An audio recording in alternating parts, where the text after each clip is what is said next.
warahmatullahi wabarakatuh. Waalaikumsalam warahmatullahi wabarakatuh. Good morning.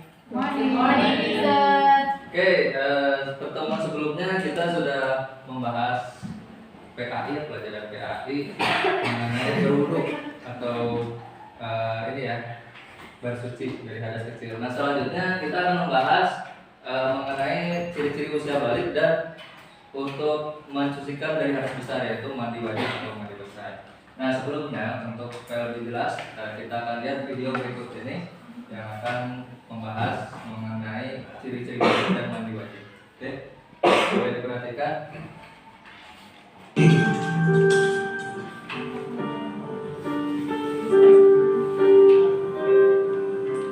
Mengapa kita harus belajar perkembangan usia pada mata pelajaran PAI?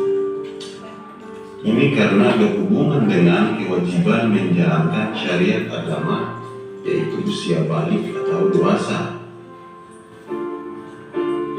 Balik menurut bahasa artinya sampai. Sedangkan balik menurut istilah ialah kedewasaan bagi seseorang. Bagi laki-laki ditandai dengan keluar mani atau mimpi basah.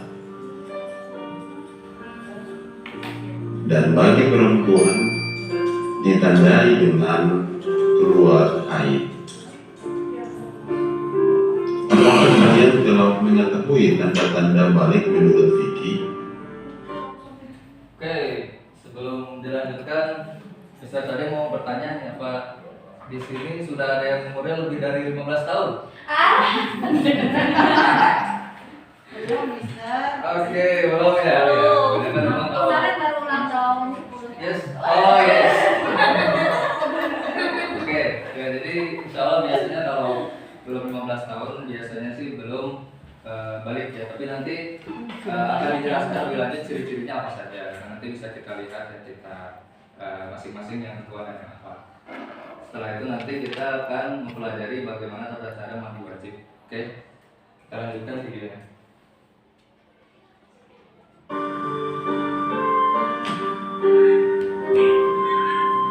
Dan apakah ada perbedaan antara anak laki-laki dan anak perempuan? Nah, fikih adalah ilmu tentang hukum Islam. Fikih membahas tentang tata aturan ibadah baik yang berhubungan dengan Allah atau yang berhubungan dengan sesama manusia. Di antaranya adalah membahas tentang tanda-tanda balik. Tanda-tanda balik terjadi pada anak laki-laki dan perempuan. Ada juga yang khusus terjadi pada anak perempuan saja. Pernahkah kalian mendengar istilah mimpi basah?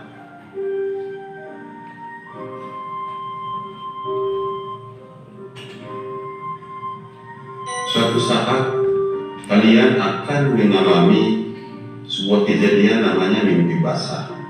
Biasanya terjadi ketika usia kalian 9 tahun atau lebih.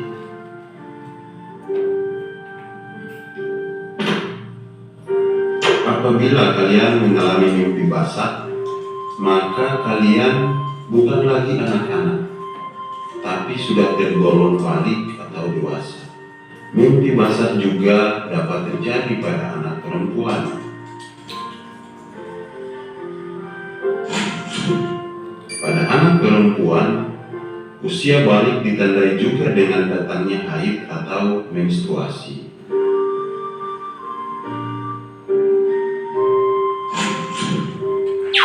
Anak yang mimpi basah atau datang haid sedang berhadas besar yang disebut dengan junub. Nah, agar suci dari hadas besar maka kita harus mandi wajib.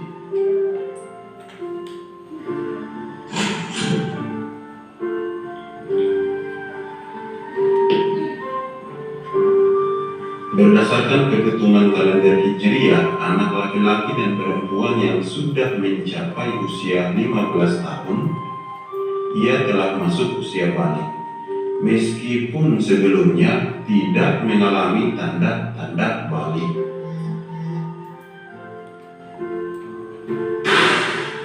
Anak yang mengalami mimpi basah dan haid itu sedang berhadas besar.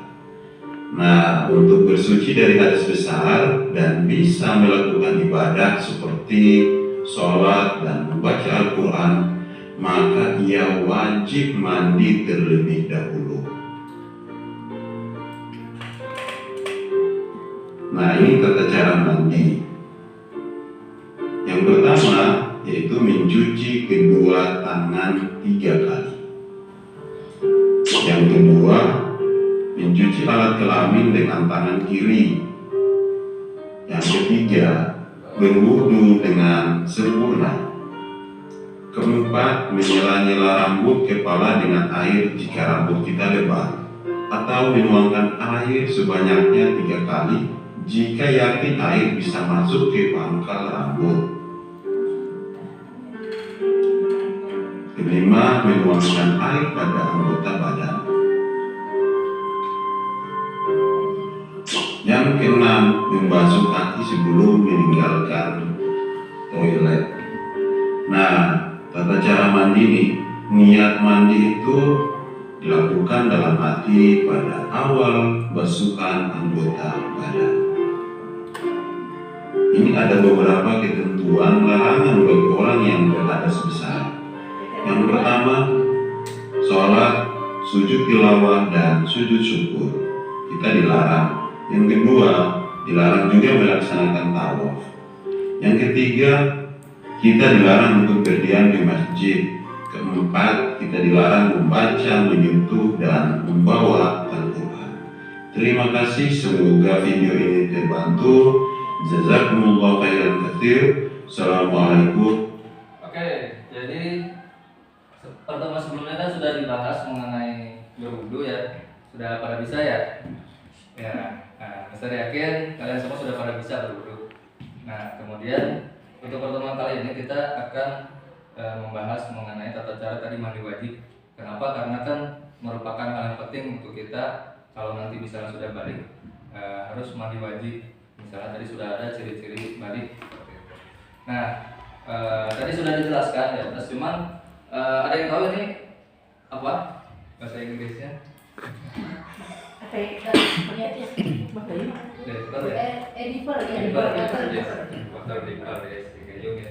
Jadi nanti yang dilihat itu bukan banyak airnya sebenarnya, air yang kita pakai untuk wudu dan mandi wajib. Karena wudu saja kalau kita lubangi gayung ini bisa cukup 1 gayung ini atau setengah gayung untuk kita berwudu. Jadi tinggal isi air, kemudian mereka nanti mengalir. Itu untuk berwudu saja bisa kurang dari 1 gayung atau maksimal 1 gayung ini sudah cukup sebenarnya. Jadi bisa menghemat air. Kemudian yang penting itu adalah usapannya. Misalnya tadi untuk urutan mandi wajib, niat dalam hati, niat saya mandi wajib untuk menghilangkan hadas besar karena Allah Ta'ala. Kemudian dilanjutkan dengan mencuci kedua belah tangan. Kemudian dilanjutkan dengan mencuci kemaluan 3 kali, kemudian dengan tangan kiri, dan dilanjutkan lagi dengan mencuci tangan dulu. Mencuci tangan kiri bisa dengan tangan atau dengan sabun, baru berwudu ya. Untuk berwudu nanti tinggal diisi 1 gayung dan dialirkan. Nah, untuk tadi ketika setelah berwudu apa? Ada yang tahu urutannya barusan? Oke, Reza, silakan. Yang tahu urutannya setelah berwudu mandi wajib? Menyala rambut, yes, betul. Dapat bintang ya. Oke, terus selanjutnya ada yang ikhwannya? Setelah menyala rambut, lanjut aja.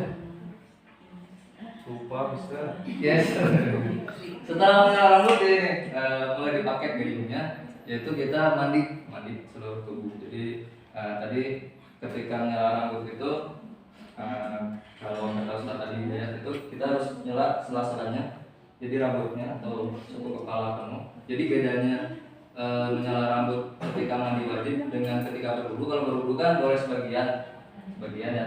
Kalau mandi wajib itu semuanya. Jadi kalau laki-laki atau ikhwan juga semuanya. Yang paling pasnya kalau yang wanita atau yang akhwat. Kalau rambutnya panjang ya harus basah semua. Jadi 3 kali. Boleh ketika yang kedua mau pakai sampo juga boleh, kalian biar bersih. Kemudian dibilas. Nah kemudian yang keempatnya langsung mandi atau membasahi seluruh tubuh.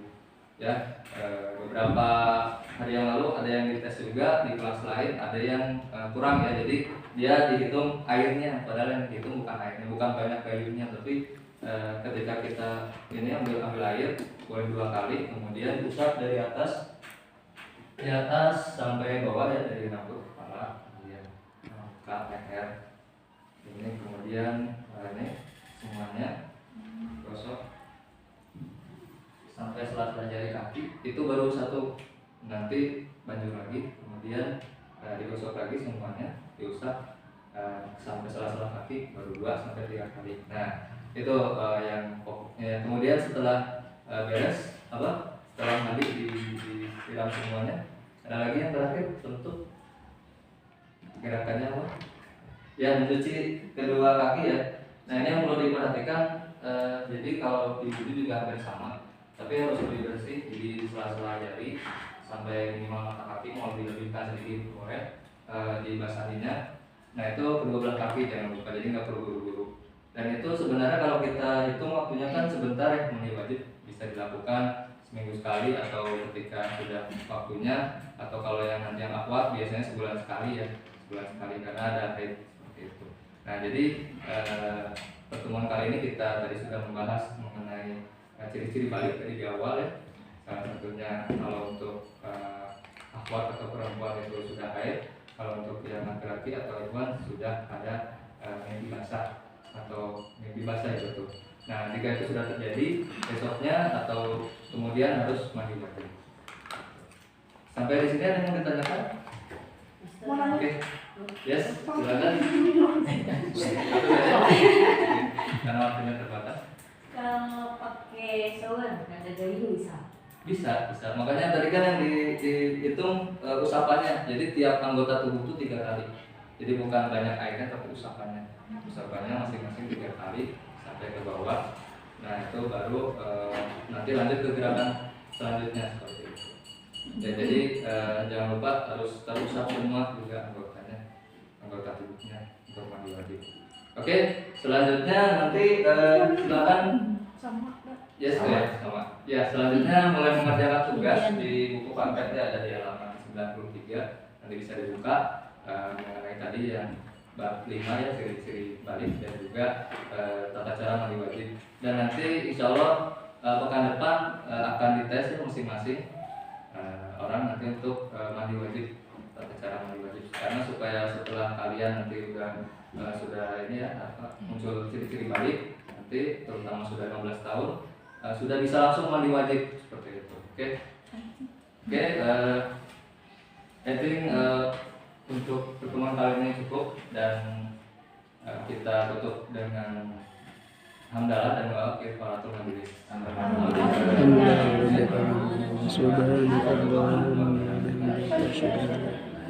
Thank you, terima kasih dan mohon apabila ada salah. Wassalamualaikum warahmatullahi wabarakatuh. Waalaikumsalam warahmatullahi wabarakatuh.